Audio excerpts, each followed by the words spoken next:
ચેનલના માધ્યમ થ્રુ જે મહિલા દર્શકો જોડાયા છે એમના માટે વિશ લઈએ આપની પાસેથી. તમને પણ, તમારી આખી ટીમને અને બધા દર્શકોને પણ વિમેન્સ ડે ની ખૂબ ખૂબ શુભકામના. હજી પણ એવું છે કે આપણે વિમેન્સ ડે સ્પેશિયલ કરીને સેલિબ્રેટ કરવું પડે છે, અને આઈ વિશ કે ઓલ ઓફ અસ વિમેન એટલું ફાઇન પરફોર્મ કરીએ, એટલો પોતાની જિંદગી પર, પોતાના ડ્રીમ્સ ઉપર કંટ્રોલ મેળવીએ કે આપણા માટે સ્પેશિયલ દિવસને સેલિબ્રેટ કરવો પડે. That would be our true equality. But because this is still a very special day for us, હું બધા વિમેન ને એટલું ચોક્કસ કહીશ કે ફાઇનાન્શિયલ ઇન્ડિપેન્ડન્સ જ્યારે મેળવશે through financial education, through converting their savings into wealth by investments, એમની લાઈફમાં જે એમને ઇન્ડિપેન્ડન્સ ફીલ થશે, જે એમને પાવર આવશે ડિસિઝન લેવાનો, that will be very different. સો બધાએ આ કરવું જ જોઈએ, અને નાના નાના સ્ટેપ્સ પણ એમને આ ફાઇનાન્શિયલ ઇન્ડિપેન્ડન્સ તરફ લઈ જશે. તો બસ એ બધા ચાલુ કરે એવી મારી આ દિવસની શુભકામના છે મારી બધી જ વિમેન વ્યુઅર્સ અને મહિલાઓને. જી ડેફિનેટલી અમીષા મેમ જે રીતે જણાવી રહ્યા છે કે બધા જ દિવસ એક આપણા દિવસ ઇક્વલિટી જે છે એ આપે ત્યારે જે છે ખાસ એક સેલિબ્રેટ કરવું જોઈએ. રચના, આપને પણ વિમેન્સ ડેની ઘણી શુભકામના. રચના, એક શરૂઆત કરવા માગીશું. આપણે દરરોજ અવારનવાર ચેનલ પર જ્યારે જોડાઈએ છીએ ત્યારે માર્કેટ પર ચર્ચા કરતા હોઈએ છીએ, પરંતુ તમારી પાસેથી મારે એ જાણવું છે કઈ રીતે જે છે એક તમારા પ્રોફેશનલ કરિયરની એક શરૂઆત થઈ, કઈ રીતે ચેલેન્જીસ જે છે તમે ફેસ કર્યા, ક્યાંથી તમને એક સપોર્ટ સિસ્ટમ મળ્યો, ઓવરઓલ આ જર્ની તમારી કઈ રીતે રહી? જી, happy Women's Day to both of you and to all our viewers as well. And yes, મારી જર્ની એવી રીતે સ્ટાર્ટ થઈ કે આફ્ટર પોસ્ટ ગ્રેજ્યુએશન જ્યારે હું કોર્પોરેટ વર્લ્ડમાં રિલાયન્સ વગેરેમાં કોટક મહિન્દ્રા બેંકમાં જોબ કરતી હતી, તો મારું સેવિંગ્સ જે આવે હું લોંગ ટર્મ માટે માર્કેટમાં ઇન્વેસ્ટ કરવા લાગી હતી. MBA ફાઇનાન્સમાં કર્યું હતું, એટલે ત્યારથી જ એક ઇન્ક્લિનેશન બની ગયું હતું આ લાઈન તરફ. અને મુંબઈમાં રહેતા હોય અને શેરબજારનો ચસ્કો ના લાગે એવું બહુ ઓછું થાય, એટલે ચસ્કો લાગી ચૂક્યો હતો પોસ્ટ ગ્રેજ્યુએશનના દિવસોથી જ, કે ક્લાસીસ છોડીને કમ્પ્યુટર લેબમાં જઈને માર્કેટ જોવા બેસી જતા હતા. તો ત્યાંથી જર્ની શરૂ થઈ. પછી અમુક વર્ષો પછી આઈ decided to do something on my own. I left the corporate world, and ત્યાર પછી મેં લોંગ ટર્મ ઇન્વેસ્ટમેન્ટની જોડે જોડે શોર્ટ ટર્મ ટ્રેડિંગ પણ ચાલુ કર્યું. અને ધીરે ધીરે કરીને પછી મને ખ્યાલ આવ્યો કે શોર્ટ ટર્મ માટે there is something like technical analysis, જેનું જાણકારી હોવું જરૂરી છે.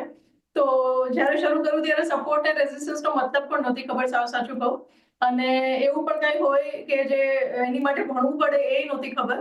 તો પછી ધીરે ધીરે કરીને જેમ ખ્યાલ આવતો ગયો એમ વાંચતા ગયા, ભણતા ગયા, શીખતા ગયા. અને પછી હવે આજે એ દિવસ આવી ગયો કે ભણવાની સાથે સાથે ભણાવીએ છે પણ ખરા આ લાઈનના માણસોને, જે લોકોને ઇન્ટરેસ્ટ હોય એમને. અને એમ કરતા કરતા આ લાઈન ફૂલ ટાઈમ પ્રોફેશન બની ગઈ, હોબીમાંથી પ્રોફેશન બની ગયું. એ કહે છે ને કે when you convert your passion into your profession, you don't need a vacation. તો એમ કરતા કરતા આ વસ્તુ લાઈફ લાઈન બની ગઈ. જે એક સરસ અહીંયાથી રચનાએ વાત જણાવી, હોબીઝ જે છે તમારું પેશન જે છે એ પ્રોફેશન બની જાય, you don't need a vacation. પણ અમીષા મેમ, આપની પાસેથી પણ જાણીએ, તમારી જર્ની વિશે થોડું જાણીએ. અવારનવાર આપણે માર્કેટ પર ચર્ચા કરતા આવ્યા છીએ, પરંતુ તમારી આ જર્ની કઈ રીતે રહી, તમારી સામે કઈ રીતે ચેલેન્જીસ હતી, અને તમને જે છે એ સપોર્ટ ક્યાંથી મળ્યો? થઈ ગયું હતું, અને મેં જેમ ફાઇનાન્શિયલમાં એઝ રિસર્ચ એનાલિસ્ટ જોઈન કર્યું હતું, અને લગભગ 7:30 વાગે તો ઓફિસ પહોંચી જવાનું રહેતું હતું, પાછું જવાના કોઈ ટાઈમ નહોતા.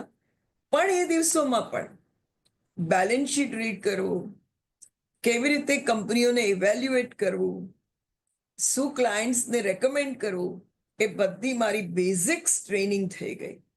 પછી ઓફકોર્સ ડ્યુરિંગ ધ જર્ની જ્યારે મારી ફેમિલી લાઈફ શરૂ થઈ, માય ચાઇલ્ડ, એ પીરિયડમાં ડેફિનેટલી ઘણી તકલીફ આવે. અને most important message if I tell you is that કે અગર એક વિમેન બીજી વિમેનને સપોર્ટ કરે, જેમ કે મારા મધર ઇન લો અને મધરે મને સપોર્ટ કર્યો, બંને રીતે ટાઈમ આપીને, મોરલી અને મને મેન્ટલી ડિસ્ટર્બ ન કરીને એ જો આપણે એકબીજાને કરીએ તો ડેફિનેટલી વિમેન બહુ સારું કરી શકે. એ ફેઝ પાસ કર્યો અને ઓફકોર્સ પ્રોફેશનલ કરિયરમાં it is a very very competitive journey, and you are facing day in and day out different news, different outlook, different outcomes. અને એને એનાલાઇઝ કરવા માટે કોઈ 7 કે 8 કલાકની તો ડ્યુટી થાય નહીં. એ જે થિંકિંગ પ્રોસેસ છે તે થ્રુઆઉટ ચાલુ રહે મગજમાં. એને માટે પેશન જોઈએ, એને માટે એટલો બધો લવ જોઈએ પોતાના કામ માટે, તો અને એટલો બધો ઇન્ટરેસ્ટ પણ જોઈએ.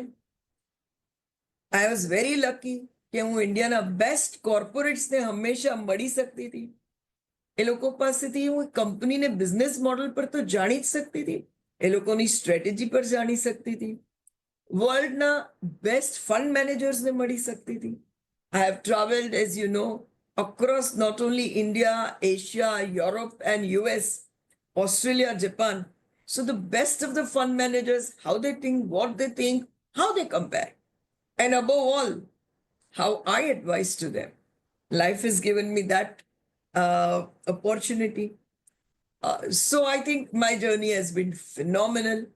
Only thing which made this possible was that એ સૌથી ઇમ્પોર્ટન્ટ વાત છે દરેકે દરેક વિમેન માટે કે નેવર સે ક્વિટ.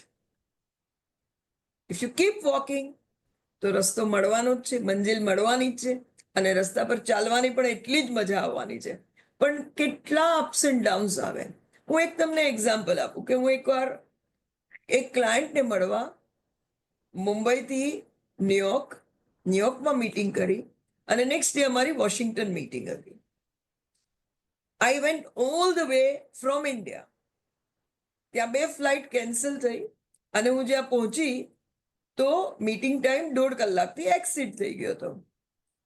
એ ક્લાયન્ટની 5 PM ની બેડમિન્ટન ઇન્ટરનલ કંઈક મેચ હતી નહીં કે હવે હું તને નહીં મળીશ. Imagine how much disheartened I would have been કે I traveled so much. But આ તો એક છે, આવા તો કેટલા examples when your efforts didn't pay immediate reward, but you have to continue to walk, continue to do. ઘણી વાર બિઝનેસ હવે લઈને બેઠી છું, બધા એફર્ટ્સ પછી પ્રોફિટ ના થાય, લોસ થાય, તો પણ કન્ટિન્યુ કરવું પડે. કેટલું રિસર્ચ કરો પણ ઇન્વેસ્ટમેન્ટ આઈડિયાઝ જે નક્કી કર્યો હોય એમાં ફૂલ્લી ઇન્વેસ્ટ ન કરો, પણ બીજાનું સાંભળીને ઇન્વેસ્ટ કરો તો નુકસાન થાય. પણ this is all part and parcel of the game. Only thing is keep walking. તો મંજિલ મોટી ને મોટી, ડ્રીમ મોટા ને મોટા થતા જાય. જી ડેફિનેટલી અહીંયાથી ખાસ કરીને અમિષા મેમ જે રીતે જણાવી રહ્યા છે કે ગોલ અચીવ કરવા માટે સતત જે છે એક ચાલતા રહેવું જોઈએ. રચના, એની સાથે